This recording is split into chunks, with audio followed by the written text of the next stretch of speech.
What's happening, everybody? Welcome back to the Funky Brain Podcast. And my name is Dennis, and this is my Funky Brain. So, our guest today, he's an inspiring guy, a friend of mine, actually, from some business networking groups here in Colorado that we both go to.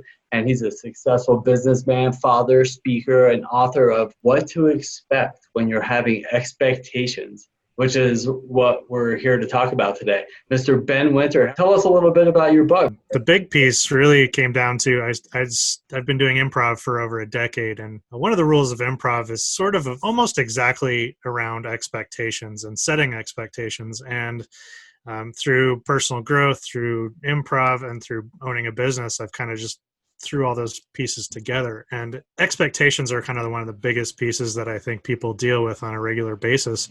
And yeah, whether it's recovery, personal growth, awareness training, mindset training, whatever, it's all part of the same stuff. And so expectations from my experience is that the only reason anybody ever gets upset is because an expectation hasn't been met. In the world that we live in today, people are upset about everything. They're Yeah. constantly trying to get upset about something. And the reality is it really just comes down to what was their expectation. So many people have this negative connotation on what an expectation is, and they see it as a negative word, but it's not. It's actually an amazing thing. And I always tell people, go ahead, get upset, because that is a great trigger point to stop and say, why am I upset? And the biggest thing that people don't realize is that they don't even know they had the expectation until they're upset by it. And if they can take that moment in time to just stop themselves and say, look, I'm upset. I didn't even know I had this expectation. How can I possibly be upset with the other person when I didn't even know I had this expectation? Or myself. We didn't even realize we were setting an expectation on ourselves. That's where this just all came into play. And honestly, I kind of feel like in the times that I've had trials and tribulations, like a divorce, there were so many expectations that just never went, that were never spoken to each other. And so it is what it is. Yeah, that's really interesting. If you go back to what Buddha said, 2,500 years ago, it's like our attachments are the source of all of our suffering. And I think attachments, expectations fit into that, expectations of how people are supposed to behave, attachments to the way how people are supposed to behave, the way, how much money I expect to make this much money. I expect to look like this. I expect my partner to act like this. And when none of that stuff happens, I get upset. What we say in the world of recovery is like expectations are like pre-planned resentment. It's one of those interesting things, because I actually mentioned that exactly in the book, is future resentments. Future resentments are just expectations that go unrealized, is really all it comes down to. So you might have the expectation of, in recovery, you might have the expectation of, I'm going to make it to the next week. I'm going to make it to the next month. I'm going to make it to the next year. You had the expectation. It's just, what have you been doing on a moment by moment basis? What conversations have you been having with yourself and with others to continually work towards that? And a lot of times we just don't even have those conversations. So we just get upset by the expectation going unmet. Yeah, and that's a great point. So do you talk about in your book, because I haven't had a chance to read it yet, do you talk about the like solutions Yeah. to, like, when those things come up? It's like, okay, I'm upset. It's because this person's not behaving the way I need them to. And what do I do now? I have a flowchart for the simple fact that I like to use Einstein's example of you can't solve a problem at the same level it was created. That's And right. one interpretation of that is that you can't solve an emotional problem emotionally. You have to solve it physically or mentally or spiritually. Same thing if you have a physical problem. Sometimes you have to solve that emotionally or spiritually before you can really move forward. And so, because being upset is an emotional problem, why not take a look at it mentally? So a flowchart is very logic. It's a mental process, and you can walk through it. And the first step in that whole flowchart is just, hey, you're upset. Why don't you stop and take a moment and look at this? And it kind of goes through where, you might see, I didn't even know I had that expectation. So maybe I need to have a conversation with myself. Maybe I need to share that expectation with the other person. Whatever that process is, it really just kind of goes through that whole thing. And at some point you do just have to do the work. And a lot of times at the end of that flowchart, it's time to talk, whether that's talk with yourself, talk with your spouse, talk with your friend, whoever it might be. There has to be a level of communication. And I think that's the biggest issue today, is that we don't take that time to actually communicate with each other. That's where a lot of those anger issues, those things that make us upset, we just continually spew at people rather than say, hey, let's come to some common ground here. Let's negotiate. Let's see if we're on the same page. Yeah, and I talk about stuff like that all the time, and it's really part of recovery. It's like, number one, you have to admit there's a problem, right? So I can't, that's what you were just talking about. It's like, I can't solve a problem I can't admit exists. So if I am walking around or driving around giving people the finger, and I'm like, why am I doing that? But most people don't realize that that's like this internal behavior, that they're miserable, and that there's something inside that they need to deal with. And I love that you brought it to the table like this and wrote it in a book. It's a really cool flow chart to be like, all right, I'm upset. Why am I upset? Well, do I have an expectation? Okay, great. If not, then, and it's a cool chart. Honestly, I think the first step is awareness. You have to be aware that there's something going on. If you're upset, you have to actually be aware in that moment to stop yourself and say, there's another way. I don't have to flip them the bird. I think it's hilarious you mentioned driving. That's like my biggest trigger with expectations. I sit there and I'm like, I know you had to take a test. I know you had to sit in a car with somebody else. Like, you passed the exam, you got a license, you know how to drive in theory. And so like we have these expectations of others. But one part of that flow chart is it a reasonable expectation? And the reality is I can't talk to everybody on the road and they won't listen. And so it's unreasonable for me to get upset at other drivers because there's nothing I can do about it. And so I go through that flow chart every time I'm in the car. And so I don't get upset for very long. I'm just reminding myself it's not worth the effort. But in terms of the work, after awareness is now you have to go through the steps, go through the flow chart. And at some point, you're going to reach the level of the flow chart, which is it's time to have a conversation. And whether that's with yourself or somebody else, those conversations can be tough because, especially in relationships, you're like, I need to have this conversation about what I expect, and it might end our relationship. And that's scary. That's really scary for people. And at the other end of that is a much stronger relationship. Like, wow, thank you for sharing that. I had no idea. And that's just kind of the way it goes. Conversation is a huge part, but I think there's also other things along the way, like meditation. For me, the first step I need to do is calm down. If I start throwing my emotions and my overreactions into the situation, I just cause more problems. Yeah, meditation can definitely help. And again, once you come up with the awareness of like, I'm upset, don't just dive right into the conversation. Like, take the moment. That is an important piece of the puzzle. I'm glad you brought that point up. Don't be like, I get it. Now you suck. Now you need to fix this. I'm upset because you didn't do what I expect you to do, but I never shared it. So now I'm sharing it in a very angry voice. And what is that going to accomplish? Nothing. And again, going back to Einstein, it's like, if it's an emotional problem and you need to solve it mentally, maybe you first need to start spiritually and meditate, get into a better space to have that conversation. I mean, part of it is in that flow chart, like, I either knew I had the expectation and I didn't share it, or I didn't even know I had the expectation. So obviously I didn't share it. And hopefully in that small, tiny fraction of time that it takes you to realize that, you can come down from being upset. And if not, take a walk, take a meditation, like do something to change your mindset and then come back to it. There's very little things in life that absolutely have to be discussed that moment to solve the problem. And usually those are life and death. And usually you're not talking, you're driving to the hospital, right, or whatever. So you can always take that moment, take that breath, whatever it works for you to calm down, and then you can move forward. Yeah, and another tool I use a lot is also the fellowship, like surrounding yourself with people that you could talk with, having a good support system in your life. Like, because sometimes it's hard to calm down yourself, and it's nice to have somebody that you could bounce ideas off of. I coach people. I do it for a living. I'm a coach and a mentor, but I also have a coach. So if I get overwhelmed, and actually I have a network of coaches that I talk to in my world, because like, it's hard for me being emotionally attached to the situation to try to figure it out by myself, even if I calm down a little bit. So I can call up one of my coaches, mentors, whatever, and be like, hey, this is what's going on. And they can look at it from an unattached perspective, because they're not emotionally attached to my situation, which isn't hardly ever as big a deal as I'm making it. And they can look at it and say, oh, well, that's not really what's going on. And I can be like, oh, so rather than ruin like the next year of my life, I can just kind of let it go. In personal growth, a lot of people often ask the question of how do I do this? How do I grow? How do I learn from the lessons? And the reality is the how is a mechanism, and there's millions. There's infinite number of mechanisms.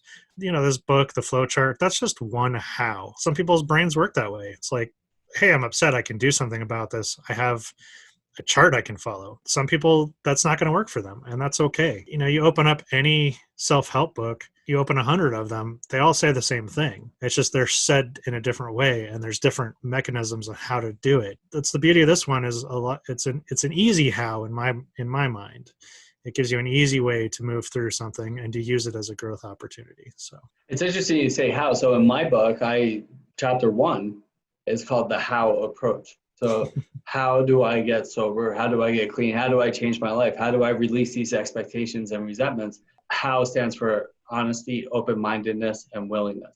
So like we were just talking about, how honesty. So I have to honestly say, all right, well, something's messed up. It's not going the way I want it to. What's really going on? And then open, I need to be open to seeing it from a different angle, or that maybe there's a different way to look at it or whatever.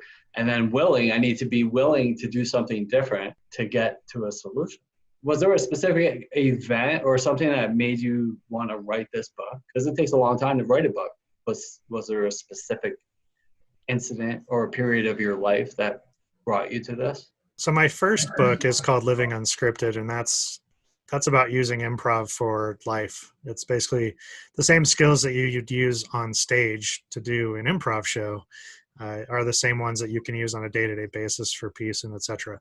And that's where I kind of came up with the quote of the only reason anybody ever gets upset is because an expectation hasn't been met, because that really conveys the rule number 3, which is be specific. And if we're talking about expectations, you have to be specific about what your expectations are. So that quote just kind of stuck with me. And then I came up with a flow chart. From there, I was just like, okay, there's got to be a book that just kind of explains all this more. And so I just kind of sat down and figured out the various pieces of the book and just kind of put them together.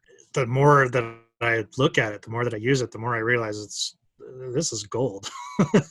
And it's actually one of my most favorite things, because I've had expectations of other people my entire life. And I think we're kind of taught that that's not okay, but it is okay. It's called setting personal boundaries. And so many of us don't set personal boundaries with other people, or we set the wrong boundaries. And then we go and get upset about, oh, they took advantage of me, or my friend isn't as awesome as I thought they were. And okay, maybe you had the wrong expectation, or you didn't share your expectation, or they had a different expectation. And where was the communication to make sure you're all on the same page? So I think if I had to say one thing, it would be improv was kind of the spark that reached this.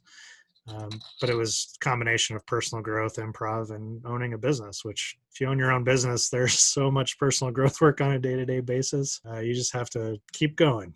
Yeah, you do have to keep going. I overcome a lot of procrastination. Setting boundaries. That's a huge topic. And in fact, in my teaching as a coach, I talk a lot about boundaries. Like some people say, I set boundaries. I have strong boundaries. But are there consequences kept? Right. So in like a relationship, it's like if you say, well, I have these boundaries and you have to do this, or this is going to happen, and there's no consequences, right? So there has to be boundaries with consequences. If there's no consequences, then you're just a knack, right? You're like, oh, well, this has to happen. Otherwise, then we can't have this relationship. And if you don't at some point put your foot down and then do what you said is going to happen, if that boundary is not met, the other person is just not going to listen to you. It's just going to go right over their head.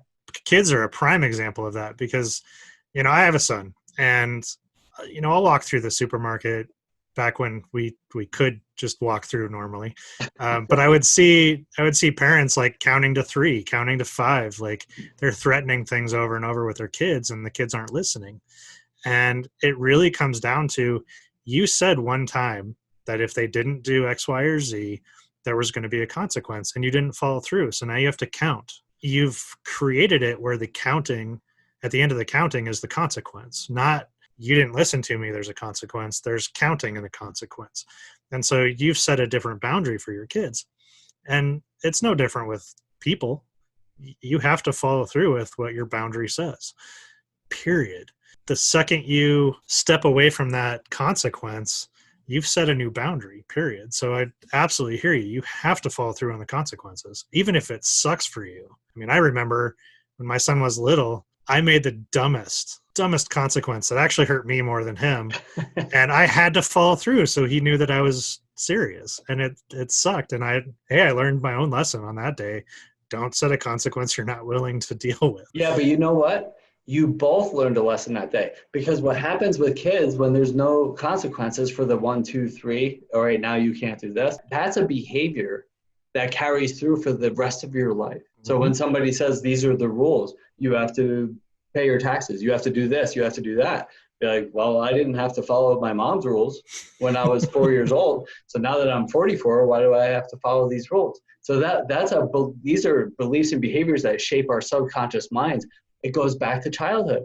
And then you establish these beliefs and behaviors, you don't realize that you have them because it's your subconscious mind, which drives over 80% of your activity. It's just amazing watching adults these days, because you can clearly see how they were brought up just because of that very thing. Yeah, well, you've clearly been through stuff because you have an awareness that most people don't have. Share with us like some of your struggles that you've had to overcome to get to where you are.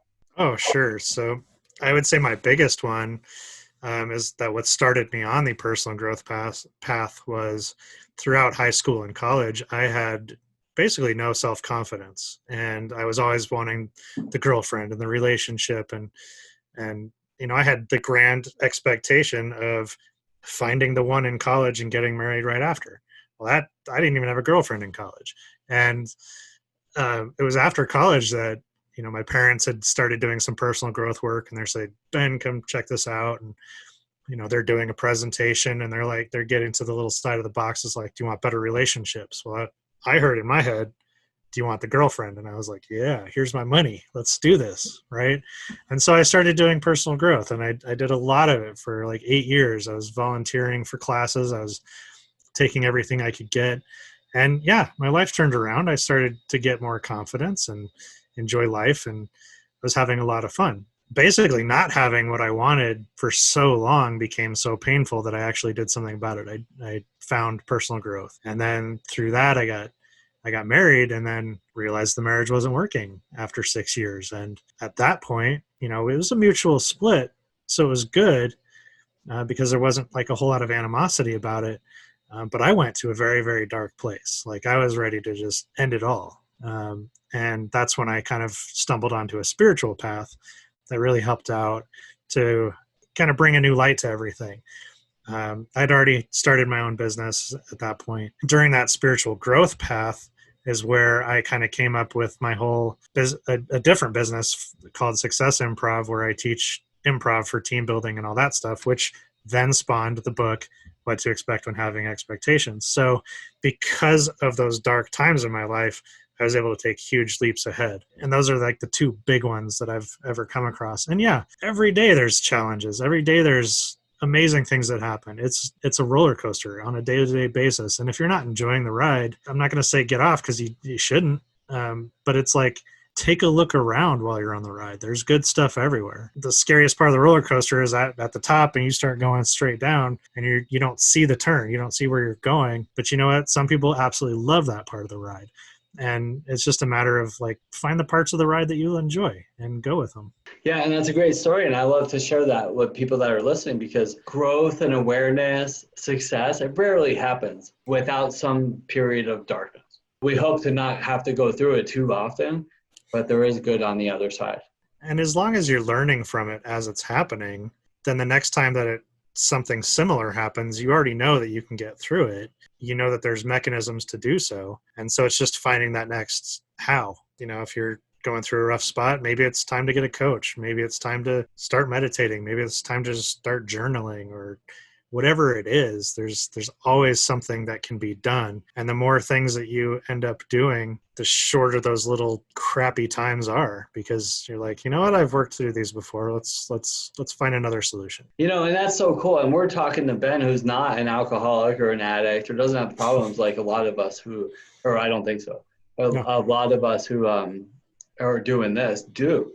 And, one of the things that we talk about all the time, it's like most people fail in their addiction recovery, sobriety, whatever, because when something happens, they go right back to what they're trained to do, which is drink or overeat or go shopping or whatever your addiction is. And you don't ever get past that and realize that you can get past it. Really, the only way to do that is to develop new healthy beliefs and behaviors and change the way that you do things. So when you hit that bump or hit that wall, they're like, well, screw this. That's painful. I'm going to go drink. So, but what you just said is so awesome. Well, you're going to hit that wall and then you work through it. And then the next time it comes up, because it's going to come up again, because that's what life does, kicks you in the balls a little bit. And then you're like, oh, well, I got through that already. I can do it this time too. And that's how you become successful. Well, this has been a great talk. So if people want to buy your book, get in touch with you, find out that Flowchart, how would they do that? The easiest way, you could go to havingexpectations.com. It has all the information there. It has a link to the book on Amazon, and it's all right there. Awesome, man. Well, Ben, thank you so much for hanging out on the Funky Brain podcast. And please reach out to Ben. It's a great book. He's a great guy. And thanks for watching. Everybody have a great day today, and I'll talk to you soon. So you can't think your way into a new way of acting. You have to act your way into a new way of thinking and being. Hi, I'm Dennis Berry, best-selling author, speaker, and life coach for addiction recovery. So many people are stuck in their addiction, whether it's like drugs or alcohol or food or shopping or sex or money, and they think they could just stop or try to figure it out on their own, but they don't change anything in their lives. Nothing changes if nothing changes. In order for change to happen, you have to change something. My clients will be like, oh, I'll stop tomorrow, or if this happens, then I stop, or someday I'll just give it up. And then they just sit around and think, and hope for different or better results, but it doesn't happen. You have to take action. Action most people aren't willing to take. People don't become willing until they're in enough pain, me included. And unfortunately, they wait, and time passes by. Even if you are willing, you don't even know where to begin. And that's where I come in. In my best-selling book, Funky Wisdom, A Practical Guide to Life, I talk about the how approach. How do I get sober? How do I stop doing drugs? How do I become healthier? How do I have more successful relationships? How do I become more financially successful? And the answer is how. Honesty, open-mindedness, and willingness. I have to honestly admit that there's a problem. I have to honestly admit that things aren't going well and there needs to be changes.